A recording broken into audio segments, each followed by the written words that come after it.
कौन सा पाठ पढ़ रहे हैं हम लोग, याद है ना? राम लक्ष्मण परशुराम संवाद, वही जिसमें राम ने शिव के धनुष को तोड़ा था और जब वो धनुष टूट गया तो परशुराम जी वहां पर सभा में आए और अत्यंत क्रोधित हो गए। उनके क्रोध का कारण था कि जो शिव धनुष टूटा था, शिव उनके आराध्य देव हैं, अपने आराध्य देव के धनुष के टूटने पर उनका गुस्सा होना स्वाभाविक था। लेकिन उनके साथ जब वो नाराज हो रहे थे तो बहस करने के लिए राम के जो अनुज थे लक्ष्मण तत्पर हो गए। राम जितने विनम्र थे, लक्ष्मण उतने ही उद्दंड थे और अपनी उद्दंडता में उन्होंने व्यंग्यपूर्ण वचनों से परशुराम के क्रोध में आग में घी डालने का काम किया। तो देखिए अब क्या करते हैं हमारे लक्ष्मण जी और परशुराम जी, मिलते हैं दोनों से।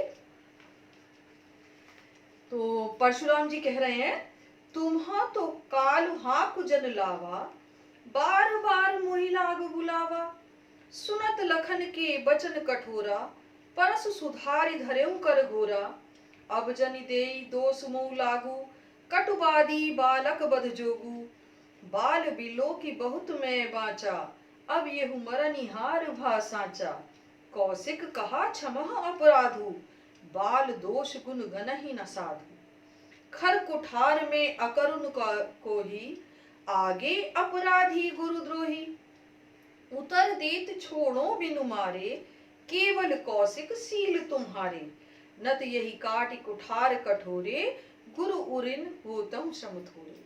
क्या क्या कह रहे हैं हमारे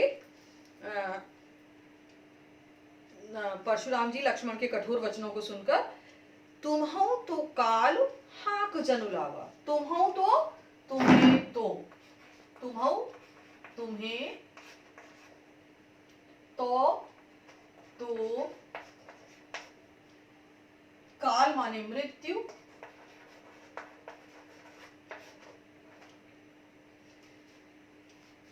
जनु माने मानो, जान पड़ता है या मानो, हाक लावा, हाक माने बुलाकर, लावा ला रही है,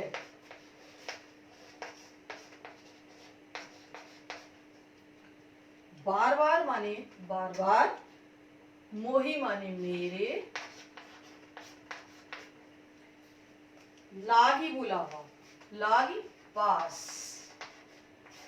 क्या कहती है परशुराम जी? ऐसा लगता है हे राजपुत्र, तुम्हारी मृत्यु मानो तुम्हें बार बार पकड़कर मेरे सामने बुलाकर खड़ा कर रही है, इसीलिए तुम इस प्रकार के वचनों को बोल रहे हो। सुनत लखन के वचन कठोरा, सुनत माने सुनकर, लखन के लक्ष्मण के, वचन कठोरा कठोर वचनों को सुनकर, परसु माने फरसा, सुधार माने संभाल कर,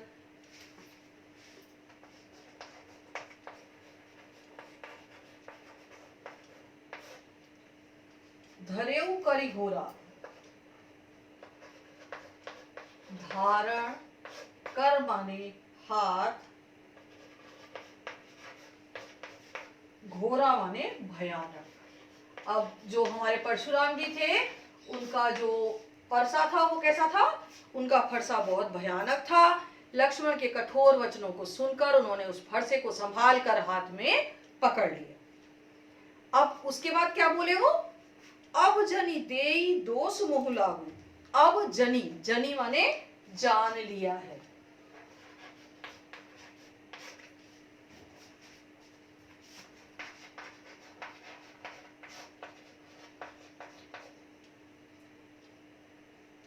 दे माने देंगे, दोष मोहि लोगू, दोषु माने दोष, मोहि माने मुझे, लोगू माने लोग। क्या कहते हैं परशुराम जी? मुझे पता चल गया है, मैंने जान लिया है कि अब लोग मुझे ही दोष देंगे। किसका? कटुवादी बालक बदजोगू, कटुवादी कड़वा बोलने वाला,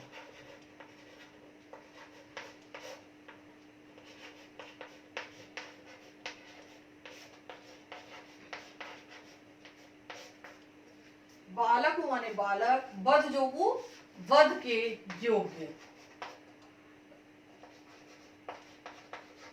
क्या कहते हैं परशुराम जी? कहते हैं कि ये कड़वा बोलने वाला जो बालक है, इस जो अब अपने कड़वे वचनों के कारण वध करने योग्य हो गया है, इसके वध का दोष अब निश्चित रूप से मुझे मिलेगा कि मैंने एक बालक की हत्या की।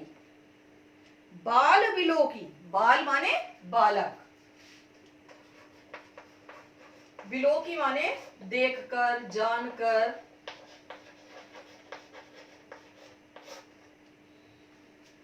बहुत मैं बांचा, बहुत माने बहुत बार, मैं माने मैंने, बांचा माने बचाया।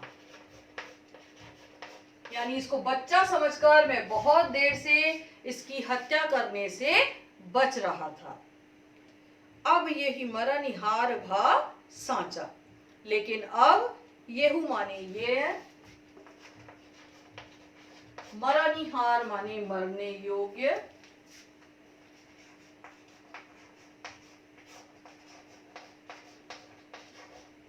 भा माने हो गया है, सांचा माने सचमुच। क्या कहते परशुराम जी? लेकिन इस बालक के वचन इतने कठोर हैं, इतनी देर से ये कठोरता और उद्दंडता कर रहा है कि अब ये बालक सचमुच ही मरने के योग्य हो गया है, जिसको मैं बहुत देर से बच्चा समझकर हत्या करने से बच रहा था। कौशिक कहा, अब जब उन्होंने इतना सब कुछ कहा तो जो उनके गुरु थे राम लक्ष्मण के, तो विश्वामित्र जी क्या कहते हैं? क्षमा हूं अपराधु, क्षमी माने क्षमा, अपराधु माने अपराध। क्या कहते हैं? हे महामुनि, आप इसके अपराध को, इसके कार्य को क्षमा कर दीजिए। बाल दोष गुण गण ही न साधु, बाल दोष बच्चों के दोष, गुण माने गुण, गण ही माने गिनते, ना माने नहीं, साधु माने सज्जन। तो क्या है? बाल, बाल माने बालकों के,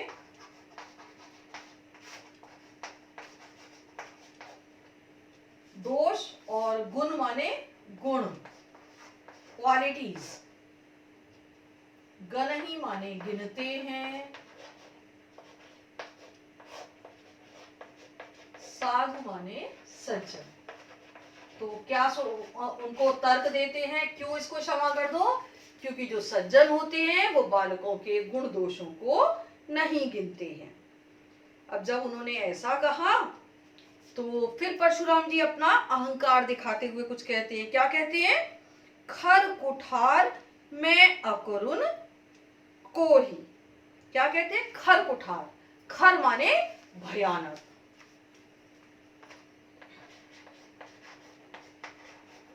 क्या है मेरा फरसा? खर कुठार, मेरा भयानक फरसा है। मैं अकरुण, अकरुण जिसके अंदर करुणा ना हो, यानी निर्दयी, अकरुण निर्दयी, और कोही माने क्रोधी स्वभाव का है।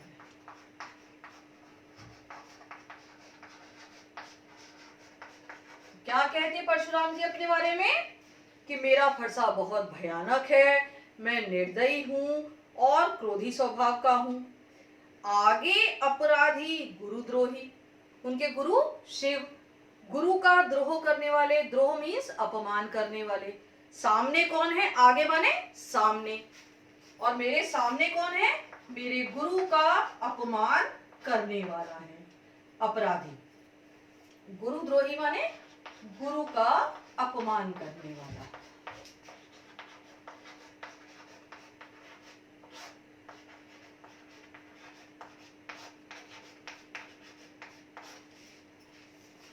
तो हमारे परशुराम जी कह रहे हैं कि मेरे सामने जो अपराधी खड़ा है उसने मेरे गुरु का अपमान किया है और मैंने एक भयानक फरसा धारण किया हुआ है। मैं स्वभाव से निर्दयी और कठोर हूं, क्रोधी स्वभाव का हूं। उतर देत छोड़ो बिनु मारे, और क्या कहते हैं जी?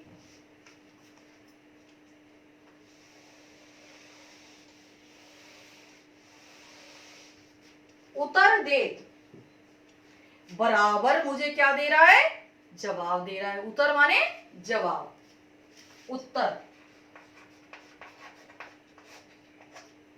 बराबर मेरे सामने जवाब दे रहा है।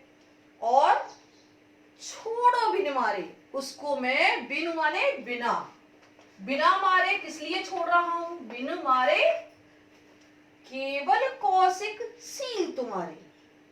हे विश्वामित्र जी, कौशिक माने विश्वामित्र जी, केवल सील तुम्हारे, केवल आपके, सील माने शीलता, शील स्वभाव। विश्वामित्र जी, केवल आपके शील स्वभाव के कारण ही मैं इसको जीवित छोड़ रहा हूं, कोई भी इसका वध नहीं कर रहा हूं, जबकि ये बराबर मुझे उत्तर दे रहा है। नत यही काटी कुठार कठोरे, नत नहीं तो, न तो नहीं तो, यही माने इसको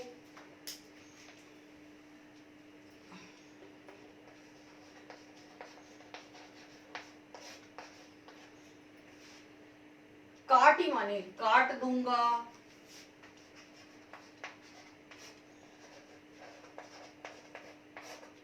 किससे काटूंगा, कुठार कठोरे, अपने इस भयानक फरसे से काट दूंगा। और क्या होगा, श्रम थोड़े, श्रम माने परिश्रम, मेहनत, थोड़े माने थोड़ा, थोड़ी सी मेहनत से ही क्या होगा, गुरई उरिन होता हूं। गुरही माने गुरु के, उरिन माने ऋण से मुक्त,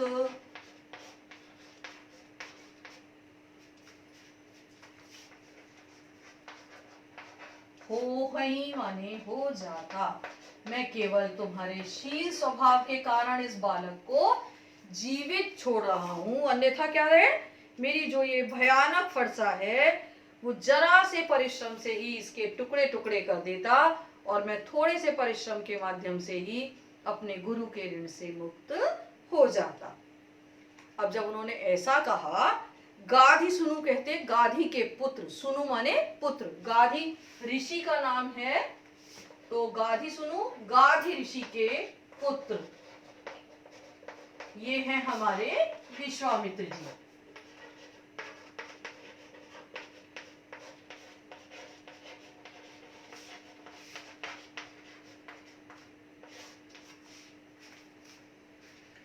कहा हृदय हसी, हृदय हसी मन में ही हंसते हुए कही कहने लगे, यानी अपने मनी मन में हंसते हुए सोचने लगे, मुनहि हरिहरे सूज, मुनहि, मुनहि माने परशुराम जी को तो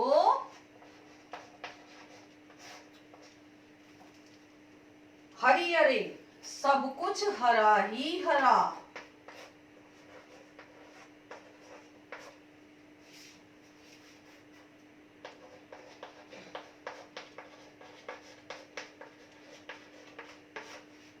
सूझ माने दिखाई दे रहा है, समझ में आ रहा है,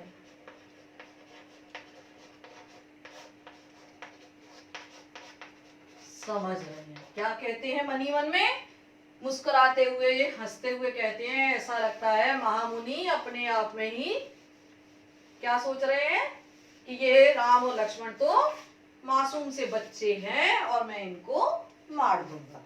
क्या कहते हैं, आयमय खाण ना ऊख में, ऊखमय माने गन्ने के रस से बनी, ऊखमय गन्ने के रस से बनी खांड, हम तो चीनी खाते हैं जो व्हाइट वाली होती है, लेकिन जो गन्ने से बनती है सबसे पहले बनती है, जिसमें हम केमिकल्स नहीं डालते हैं, उसको साफ नहीं करते हैं, तो येलो येलो गुड़ से महीन होती है, चीनी से मोटी होती है, उसे कहते हैं खांड। तो क्या है, ये कौन है, गन्ने के रस से बने हुए खांड नहीं है, ठीक है।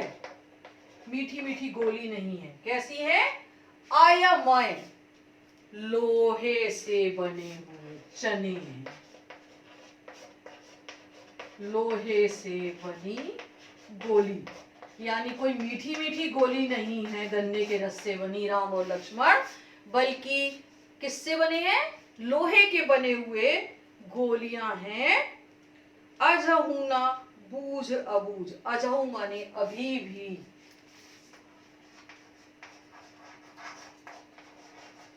अभी भी महामुनि अबूझ इनको समझ नहीं पा रहे हैं। अबूझ समझ से परे। परशुराम जी के लिए अभी भी राम और लक्ष्मण सूझबूझ से परे हैं, उनकी समझ से बाहर है। तो एक बार फिर से देख लीजिए। तुम्हु तो काल हाक जन लावा, क्या कहते हैं परशुराम जी? लक्ष्मण की बातों से क्रोधित होकर कहते हैं कि ऐसा लगता है बार बार तुम्हें बुला बुला करके काल मेरे सामने ला करके खड़ा कर रहा है। सुनत लखन के वचन कठोरा पर सुधार धरे कर घोरा। लक्ष्मण जी के कठोर वचनों को सुनकर परशुराम जी ने अपने भयानक फरसे को संभाल कर हाथ में पकड़ लिया। उसके बाद क्या कहते हैं? अब जनि देई दोष मोह लागू, ऐसा लगता है मैंने जान लिया है कि लोग इस बालक के वध का मुझको ही दोष देंगे, क्योंकि ये कटुवादी बालक वध जोगु, जो कड़वे वचन बोलने वाला बालक है, वो हत्या के योग्य है। बाल बिलो की बहुत मैं बांचा, बच्चा समझकर इसको मैं बहुत समय से इसकी हत्या करने से बच रहा था। अब यही मरण हार भा सांचा, लेकिन अब ये बालक सचमुच ही मरने के योग्य हो गया है, क्योंकि इसका अपनी जिह्वा पर कोई नियंत्रण नहीं है।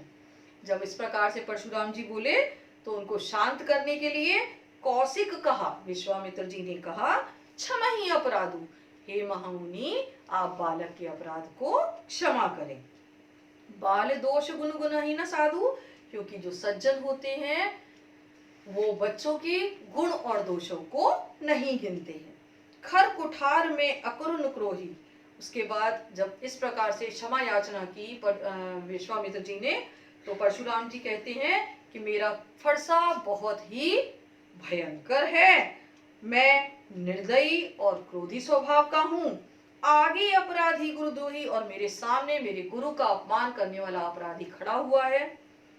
उतर देत छोड़ो बिन मारे, जो लगातार मुझे क्या कर रहा है? जवाब देता जा रहा है, उत्तर देता जा रहा है। अगर मैं उसको छोड़ रहा हूं बिना मारे, उसकी हत्या नहीं कर रहा हूं, उसका वध नहीं कर रहा हूं, तो किस कारण? केवल कौशिक शील तुम्हारे, हे विश्वामित्र जी, केवल आपके शील स्वभाव के कारण मैं इसका वध नहीं कर रहा हूं। न तो यही काटे कठोर कुठार कठोरे, नहीं तो जो मेरा भयानक फरसा है वो इसके टुकड़े टुकड़े कर देगा। और ऐसा करने में गुरही उरिन होते क्षम थोड़े, ऐसा करके मैं थोड़े से परिश्रम से अपने गुरु के ऋण से मुक्त हो जाता। गादी सुनु का हृदय हसी, विश्वामित्र जी परशुराम जी के वचनों को सुन करके मन ही मन में हंसने लगे। मुनि हरि हरे सूझ, वो कहते हैं कि लगता है महामुनि को सब कुछ हरा ही हरा दिखाई दे रहा है, ऐसे सोच रहे हैं जैसे ये सामान्य बालक है। अय मैं खान ना ऊख में, यह कोई गन्ने की बनी हुई मीठी मीठी खांड की गोलियां नहीं है। अय में बल्कि लोहे के बने हुए चने हैं। अजहु न बूझ अबूझ, महामुनि अभी भी इनको ठीक से जान नहीं पाए हैं। अगले पैराग्राफ की ओर चलते हैं बच्चे। कहऊं लखन मुनिशील तुम्हारा, को नहीं जान विदित संसारा। माता पिता ही उरन भय नीके, गुरु ऋण रहा सोच बड़ जी के। सोजन हमरे माथे काड़ा, दिन चली गए ब्याज बड़वाड़ा। अब आनिय बहवारियां बोली, तुरत देहु में धैली खोली। सुनि कटु वचन कुठार सुधारा, हाय हाय सब सभा पुकारा। भृगवत परसु देखा बहु होही, विप्र विचार बचौ नट दोही। मिले न कभऊ सभन रट गाड़े, द्विज देवता घरई के बाड़े। अनुचित कही सब लोग पुकारे, रघुपति सह नहीं लखन निवारे। अब क्या होता है? लक्ष्मण जी तो उद्दंड थे, जैसे ही परशुराम जी कुछ बोलते थे वो उत्तर दिए बिना मानते ही नहीं थे। यहाँ पर तो परशुराम जी ने बहुत सारी बातें कह दी। राम तो शील स्वभाव के थे, शांत रहते थे, लेकिन लक्ष्मण उद्दंड थे और एक बात के जब तक दो उत्तर ना दें मानते नहीं थे, है ना। तो अब उसके बाद जब इतनी सारी बातें परशुराम जी ने कह दी तो फिर लक्ष्मण हमारे कैसे चुप रहते। तो क्या कहते हैं, कहूं लखन मुनि सील तुम्हारा। कहूं माने कहा, कहूं लखन लक्ष्मण ने कहा, मुनि सीलु तुम्हारा, सीलु माने स्वभाव या शील।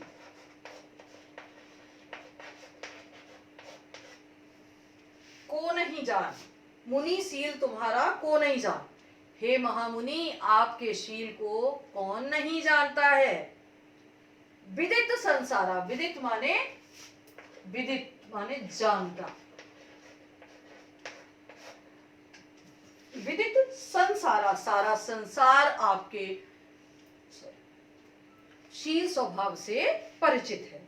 माता पिता ही उरिन भयनी के, माता पिता ही, माता पिता के उरिन, उरिन माने ऋण से मुक्त,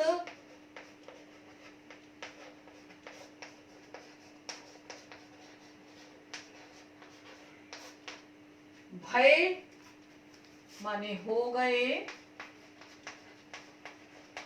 नीके माने अच्छी तरह। सारा संसार आपके शील स्वभाव को जानता है। आपने बहुत अच्छी तरीके से अपने माता पिता के ऋण को चुकाया, ऋण से मुक्त हुए। गुरु ऋण, गुरु का ऋण, बेटा गुरु में छोटे ऊ की मात्रा आती है, रा में दो तरह से मात्रा लगती हैं, ऐसे और ऐसे। ये बड़े ऊ की मात्रा है, ये छोटे ऊ की मात्रा है। गुरु में अगर हम बड़े ऊ की मात्रा लगा देते हैं तो गुरु का मतलब हथौड़ा हो जाता है। और यहाँ हम बात कर रहे हैं शिक्षक की। अब इसको हम इसी तरह नहीं लिखेंगे, इस तरह ही इसको लिखा जाता है। हमेशा ध्यान रखेंगे, गुरु माने भारी, ये गुरु माने भारी या हथौड़ा, और ये गुरु माने शिक्षक।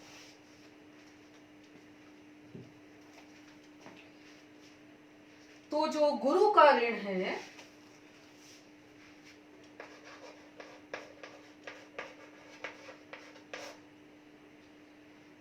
सोच बड़ जी की, उसके विषय में जी के माने इनके मन में अभी तक सोचु माने चिंता बनी हुई है। गुरु के ऋण की सोचु माने चिंता, बढ़ माने बढ़ी हुई है, बढ़ गई है, जी के माने हृदय में।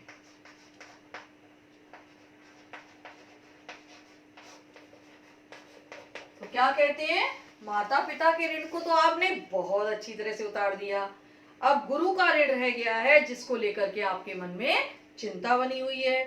सो जनु हमरे माथे काढ़ा, सो जनु,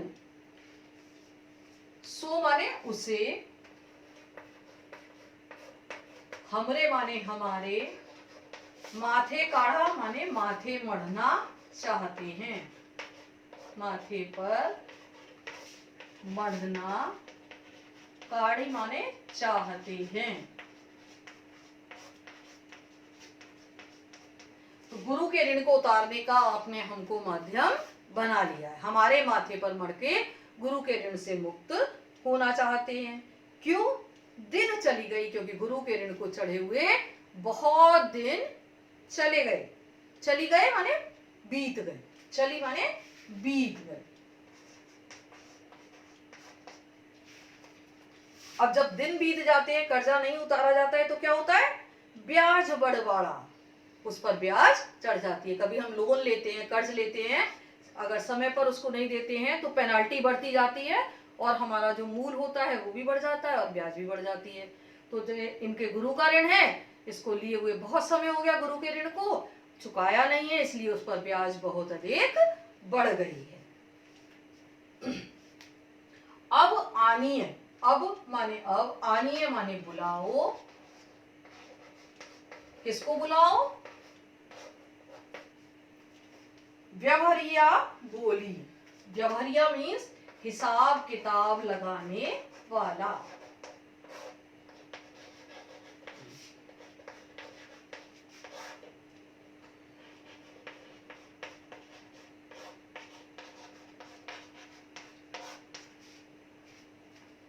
क्या कहते हैं हमारी भाषा में? किसको बुलाओ आप? सीए को बुला लो।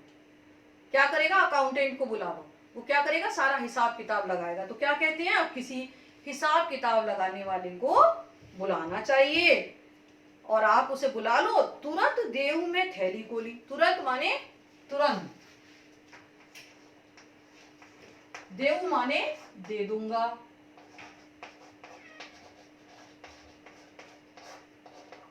मैं माने मैं, थैली माने थैली, खोली माने खोलकर। यानी मैं अपने खजाने को खोलकर जितना भी धन आपका हिसाब का बैठेगा वो सब दे दूंगा।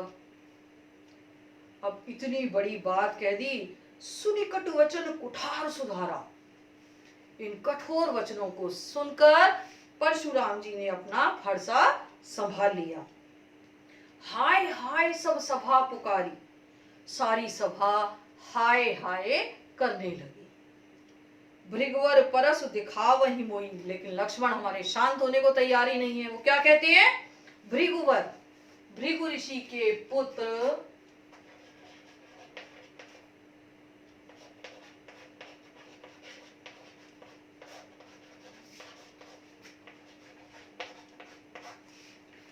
भृगु ऋषि के पुत्र दिखावहि मोहि फरसु। दिखावहु बहुत बार दिखा रहे हैं, बार बार दिखा रहे हैं। क्या दिखा रहे हैं? परसु।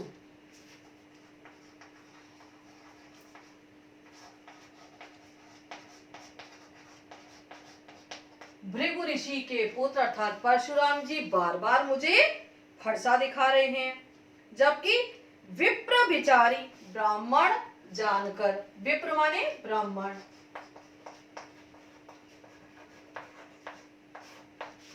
विचारी माने जानकर, जानकर समझकर सोचकर। बचो नृप दोही, मैं बच रहा हूं, मैं इनकी हत्या करने से बच रहा हूं। और ये कैसे हैं? नृप दोही, राज शत्रु हैं, राजाओं के शत्रु थे क्योंकि उन्होंने बहुत बार पृथ्वी को क्षत्रियों से रहित कर दिया था युद्ध में। उनको हरा करके पृथ्वी को ब्राह्मणों को दान कर दिया था। तो वो कैसे हैं? नृपदोही। ये राज शत्रु ब्राह्मण हैं। इसी विचार के कारण मैं बार बार इनसे युद्ध करने से बच रहा हूं।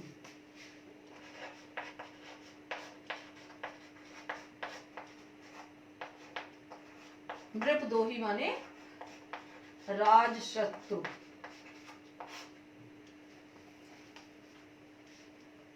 और क्या कहते हैं लक्ष्मण?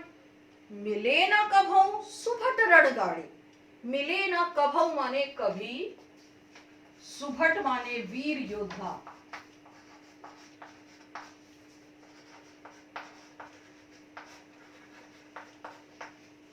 रणगाड़े युद्ध के मैदान में।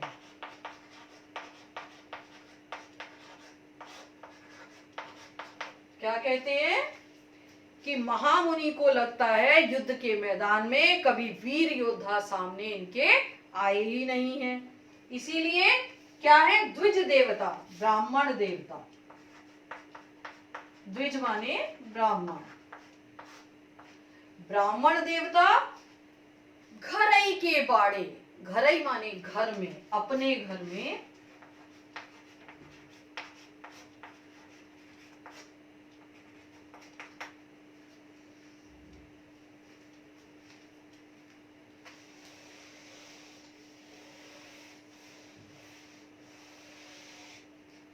ब्राह्मण देवता अपने ही घर में अपने आप को क्या समझते हैं? बाड़े, बहुत बड़ा योद्धा समझते हैं कि मेरे जैसा कोई दूसरा योद्धा है ही नहीं। बाड़े माने बहुत बड़ा।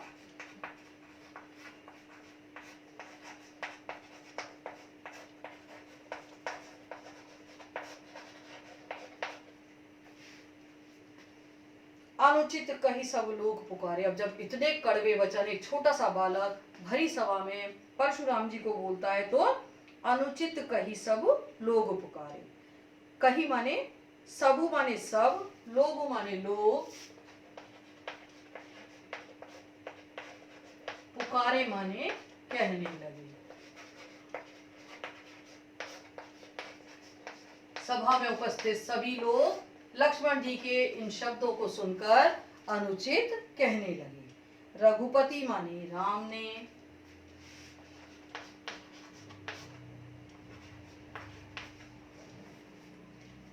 सय नहीं आंखों के इशारे से,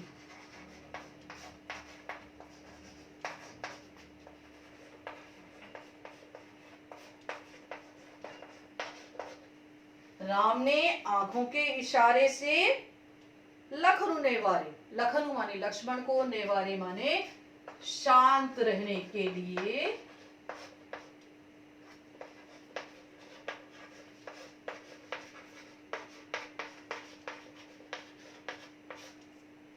कहा।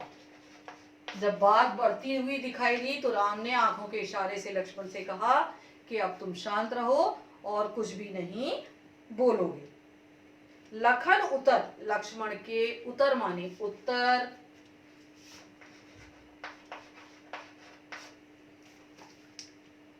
आहुति सरसी, यज्ञ में दी जाने वाली आहुति, सरसी माने समान, आहुति के समान, भृगुकुल कोप कुसान, भृगुकुल भृगुवर कोपु, परशुराम जी के कोप माने क्रोध को, क्रोध की, कृषाणु माने आग, ज्वाला।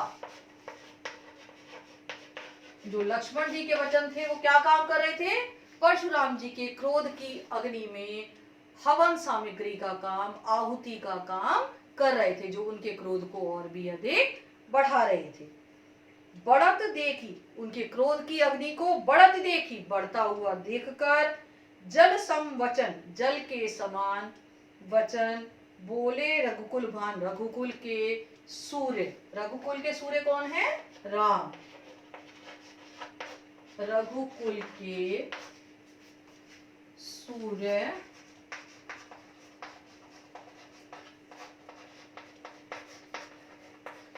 श्री राम जल के समान शांत वचनों में बोले। यानी जब जल की छींटें अग्नि में डाली जाती हैं तो अग्नि की ज्वालाएं धीमी होने लगती हैं, और अगर उसी में हवन सामग्री डाल दी जाती है, घी की आहुति दी जाती है, तो ज्वाला और भी अधिक भड़कने लगती है। तो लक्ष्मण ने जिस ज्वाला को बढ़ा दिया था, उस ज्वाला को शांत करते हुए श्री राम अपने मधुर वचनों में जो जल के समान थे बोले। तो छात्रों, हमारा चैप्टर पूरा हो गया है, और जो भी परेशानी हो आप लोग पढ़ के देखिएगा, अपने कमेंट्स मुझे लिखकर भेजिएगा, और अगले लेक्चर में हम लोग नोट्स मैं दूंगी आपको, जिनको आपको अपनी कॉपी में लिखना है। फेयर कॉपी में लिखिएगा, क्योंकि लिखे हुए नोट्स आपके पास आ जाएंगे, और फिर हम वर्कशीट के माध्यम से उसका रिवीजन भी करेंगे। लेकिन घर में पढ़ना आवश्यक है जो कुछ कराया गया है, क्योंकि ये चैप्टर ऐसा है बेटा जो आसानी से समझ में नहीं आएगा। हिंदी भाषा नहीं है, अवधि है ना? तो उसको समझने के लिए साथ साथ पढ़ना बहुत जरूरी है। जहां भी परेशानी आती है आप अपना कमेंट मुझे भेजिए, मैं प्रयास करूंगी कि आपकी प्रॉब्लम को सॉल्व कर सकूं। और अगर मेरा पढ़ाया हुआ आपको अच्छा लगा है तो निश्चित रूप से आप मेरे वीडियो को लाइक कीजिएगा, शेयर कीजिएगा, और क्या करोगे? सब्सक्राइब करोगे। तो फिर मिलते हैं अगली क्लास में नोट्स के साथ में। तब तक के लिए अपना ध्यान रखना, घर में रहना, सुरक्षित रहना, स्वस्थ रहना, मस्त रहना। बाय बच्चों।